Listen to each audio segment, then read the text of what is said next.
The Sociopath Excuse Part 2. Now, originally, I made a video that was specifically made to tell my backstory of why I made it, the struggles I went through throughout junior high and high school, why people didn't accept me, why I proved them wrong, but why it didn't matter because of their whole gang and their mode of operation saying that we don't like you no matter how much you improve, we have to know you since childhood. All that stuff was going on, and literally I was just at a disadvantage. It doesn't matter how much I worked out to try to get those connections, they just would not give it to me.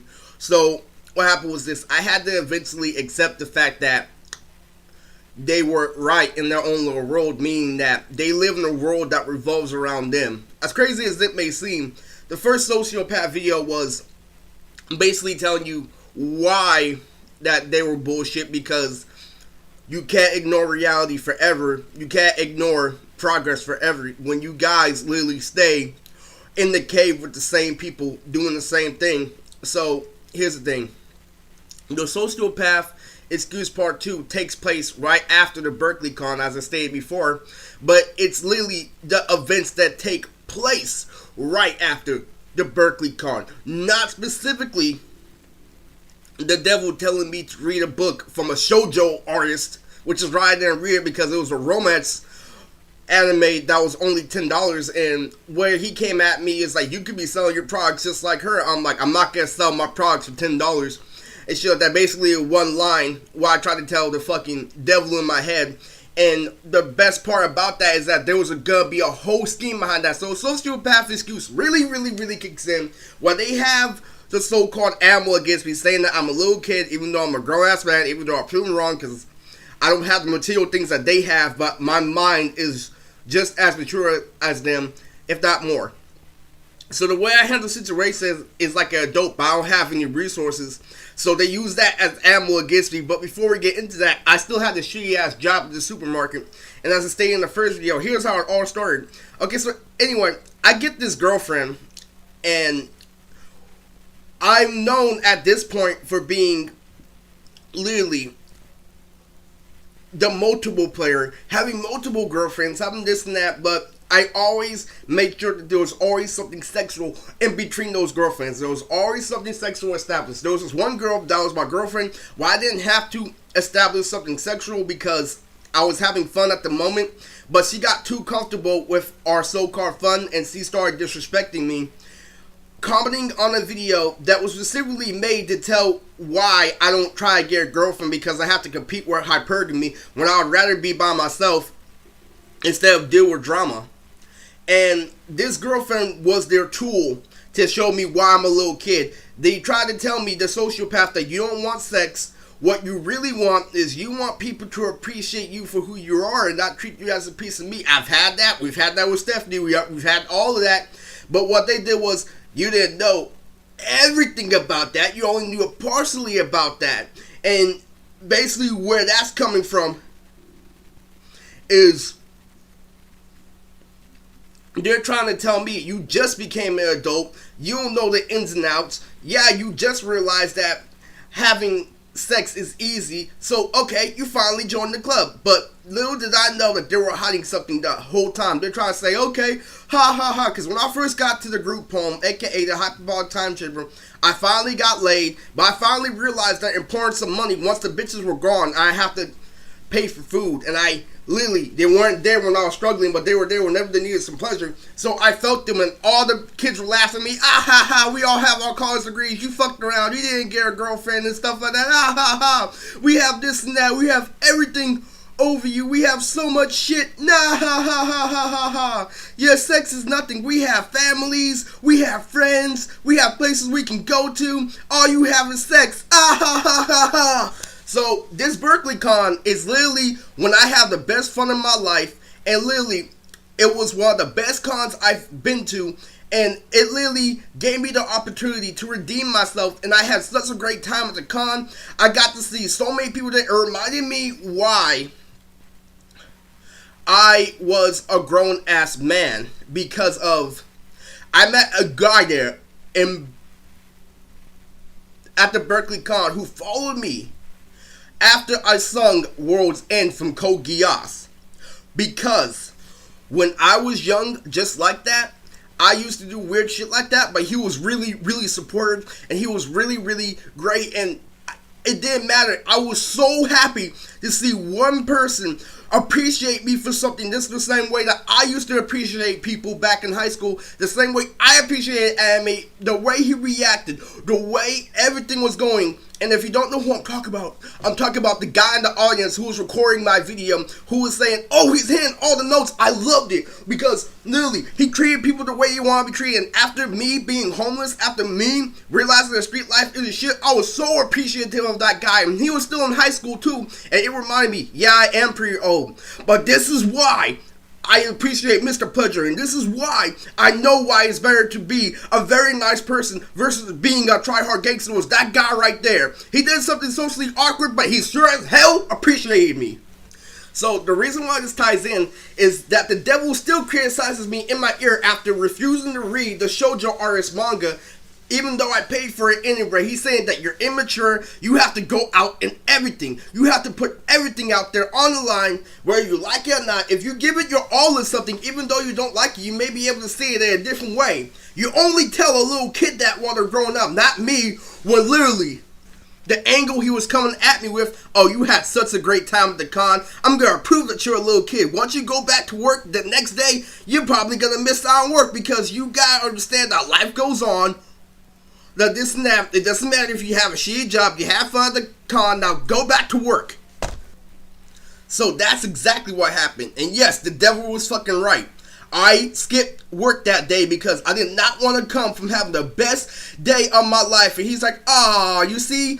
And what made the gaslight even more crazy is that Berkeley is an actual college. And I was sitting over there with the college students, and they're all like, when I come home after taking a picture with Don from Pokemon in cosplay, I have to literally admit that, yo, these guys are doing both work and school, and they have to muddle. It's like, have fun later and focus on business first. I'm like, something felt wrong to me that I am not going to do that shitty job, because the only reason I got that shitty job was to prove to this girl that I can get a job at ease and that I'm not at rushing to get a job. Just like I told Stephanie I'm not rushing to get a job, because the first time I got offered, I almost got raped.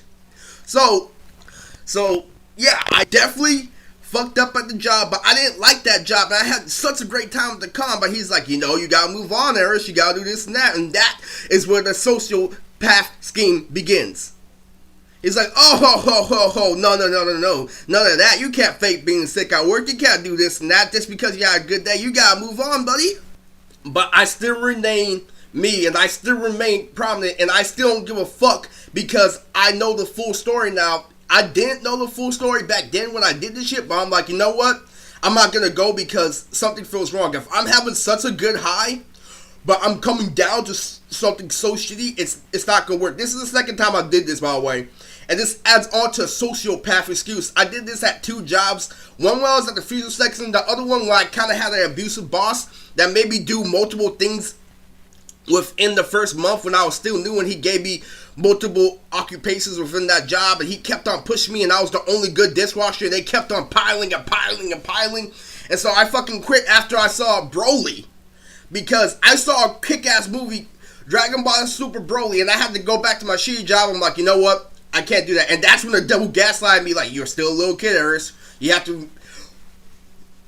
And that is where I drew the line. So that is when the whole gaslighting shit happened. So before Broly, after Berkeley Con, I break up with this girl because she disrespected me, because she commented on one of the videos that let me know about female nature. If you go back to my Mood Tricks 101 video, they don't give a shit. It supports my statement in the How Would I Create My Old Universe video about why I don't give a shit. I had to escape my abusive family because little did they know, they don't give a fuck if you have an abusive family. I'm sorry.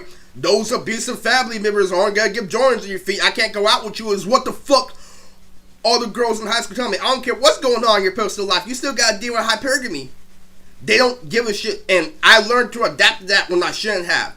Because I learned how to be all materialistic is the reason why I did that fan make 2018, not 19, because I learned how to be very, very materialistic. But I was in the right environment when people treated everyone the way they want to be treated, because anime fans all know that they are all taught to be good. The ones who was telling me to step my game up are the ones who are growing up being bad. Like the herd rats, the bitches, the ones that are there for me because I look hot, but not there for me when I'm struggling. So they literally told me to step my game up. All this whole fucking scheme that, oh, the reason why they left you is because you're not in an actual relationship. They just felt like fucking you, and this is why you have 3 kids you can't see. This is why you're immature. You don't prepare for anything. You rush into things because you're desperate.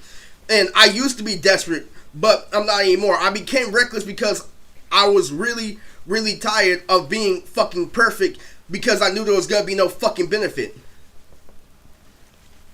The sociopath excuse continues on after the girl likes the video on my Instagram. She's like, that's the saddest thing ever. And I'm all like, yo.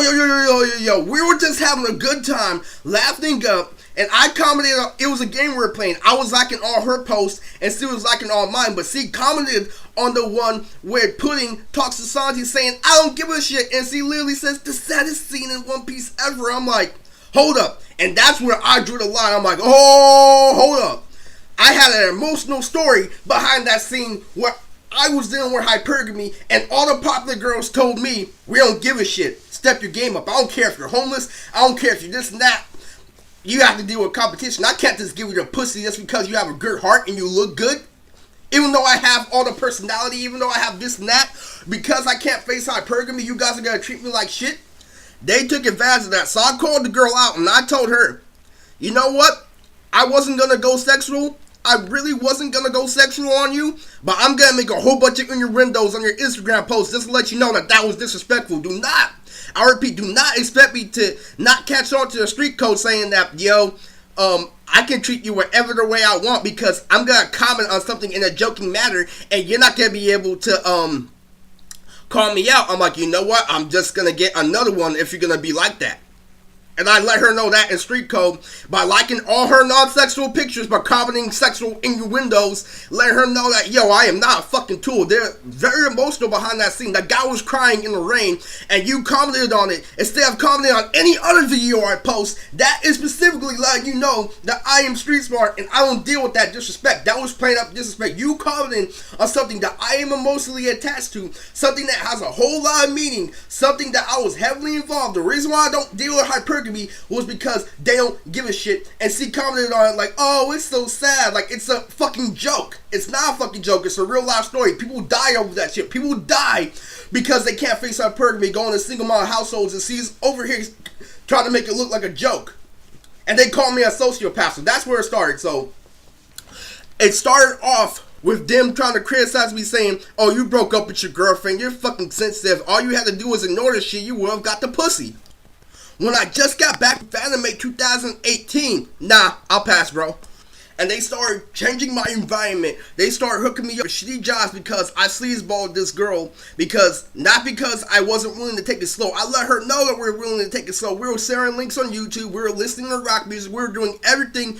But the moment she commented on that post of One Piece is when I drew the line and say, you know what? I'm not just a guy who jacks off all day. I'm a guy who has been through a traumatic life experience to where a point where I do not trust people, and you guys are telling me to lighten up and that these are different people where we're all the fucking same. Metaphorically speaking, if you try to jump to conclusions, that is a metaphoric statement, because if you don't treat people the way you want to be treated, you receive karma. And literally, this was the premise. Now, this is the premise of the sociopath video. This is part 2 of the 3 parts of the video, because there's a lot of shit that came into it, but this is why the sociopath video was made, because they expanded on that. And right after that is why I got the meaning of Mob Psycho. So I still break up with her while I'm trying to catch up on Mob Psycho. It's telling me everything that I am missing out of, and it's telling me that I'm a sociopath and that I blame the world for my problems, and that if I would have listened to my mom when I was younger and kept on socializing instead of staying in my room watching cartoons, that I would have been better off, and I wouldn't have this problem of so-called socializing, because I would have already been conditioned. So that's the anger what they're coming at me with. When I just explained a whole bunch of grown man shit, they're gonna hit me with, yo, this is something that you let escalate. Like, I caught on quickly because I didn't waste time. And he's like, there's no such thing as somebody surpassing everyone who's been working so hard at socializing since they've been in elementary in 1 year. You got to work real harder to catch up. And I'm like, that is bullshit.